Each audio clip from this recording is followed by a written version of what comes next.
Hey guys, today we're going to talk about the difference between personal and company goodwill. What is the difference?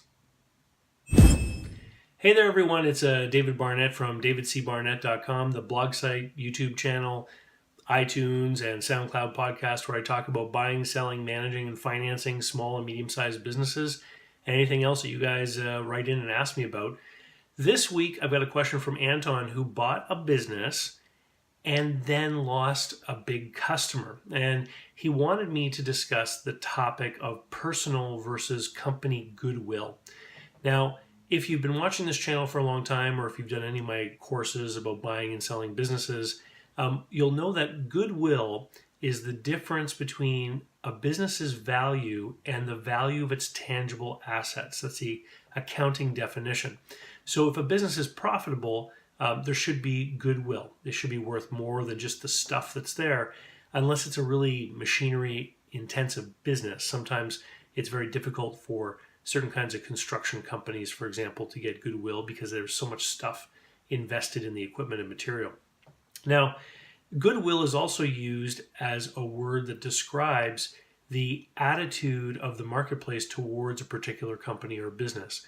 And it can be encapsulated in a number of different ways. So when people say there's personal goodwill, what it means is that there's a person that has a great reputation and people want to deal with that person, whereas a company's goodwill is that people want to deal with that company. So it doesn't really matter who you deal with when you call that company up or you buy from them, because you're happy with the business. So some examples, extreme examples would be, for example, Coca-Cola would have a company goodwill or corporate goodwill because people like the product, and it doesn't matter where you go or what store you go into. If you prefer that product, you're going to reach for that brand when you go to the cooler. And so the good feelings that people have in the marketplace are about that company.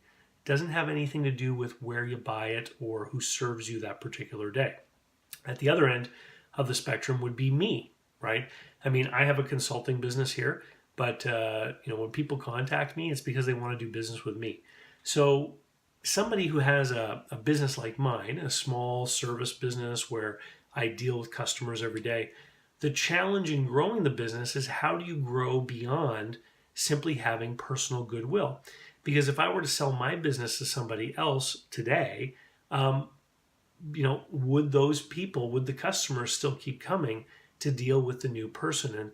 And the answer to that would be, well, is the new person as qualified as David? Does he have as much knowledge as David, etc.? And so everything that I've built up in this YouTube channel, through my email followers, all that kind of stuff, may not translate to the new owner. And so that's the danger in personal goodwill. And the reason why this viewer wrote in is because he bought a business and then lost one of the big customers because that customer had a special relationship with the owner of the business. And so what can we do when we own a business to try to move away from having too much personal goodwill? Because personal goodwill, it helps you make sales, but in the long term, it makes your business more difficult to sell because that goodwill may not be able to be transferred to the buyer, which has got to be the goal of anyone who's building up a business with the goal of selling it, is how am I going to be able to get the buyer to be able to take over the goodwill of this business?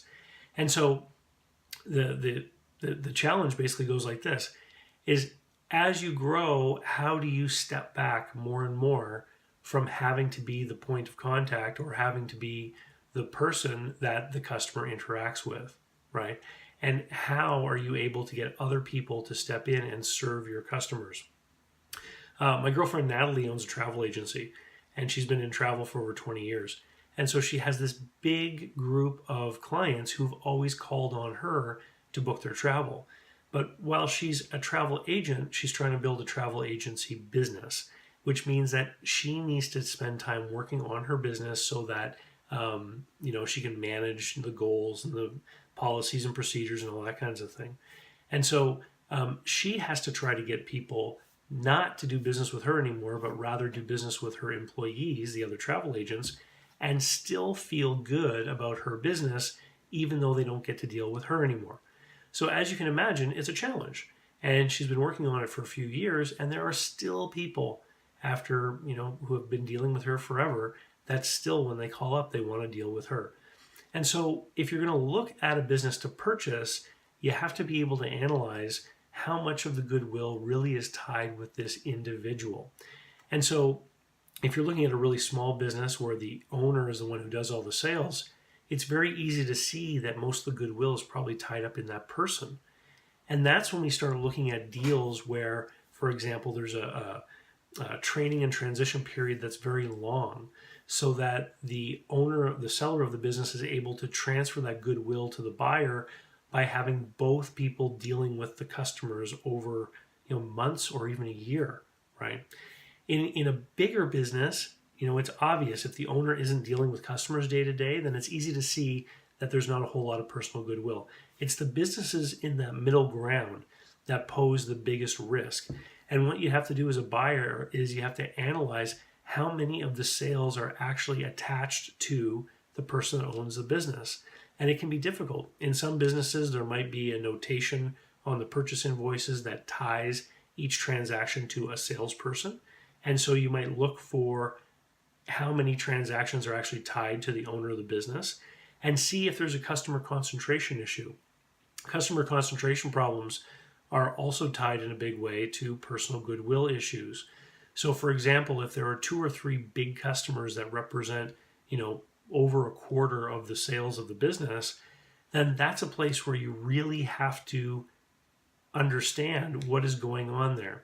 I recently had a client who bought a business where there was one salesperson who had a huge percentage of the volume of sales of the business. So in that case, there's still a problem of personal goodwill. It may not be the business owner who's got the personal goodwill, but rather that salesperson. And so as a buyer, you want to make sure that you're going to be able to retain that individual. And if you're not certain, if you don't know if you're going to be able to retain those individuals, or if you're going to lose big customers as a result of the loss of the personal goodwill when an owner leaves, then you have to tie that into your deal. You have to make contingencies in how the deal is arranged so that there's some kind of offset or clawback that protects you. Because at the end of the day, it's the profitability of the business that you're buying as a business purchaser. And if you're going to lose part of it because the customers don't like you, well, that's something you have to try to avoid, or at least mitigate the risk of overpaying for the business if something like that's going to happen. If you want to discuss your particular case, or if you found a business that you think might have a problem with personal goodwill, you can arrange a call with me anytime you want on Clarity, and just head over to davidcbarnett.com.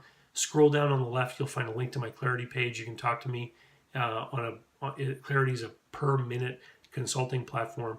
And if you want to learn more about buying businesses, then you should be enrolling for my online course, which is at businessbuyeradvantage.com.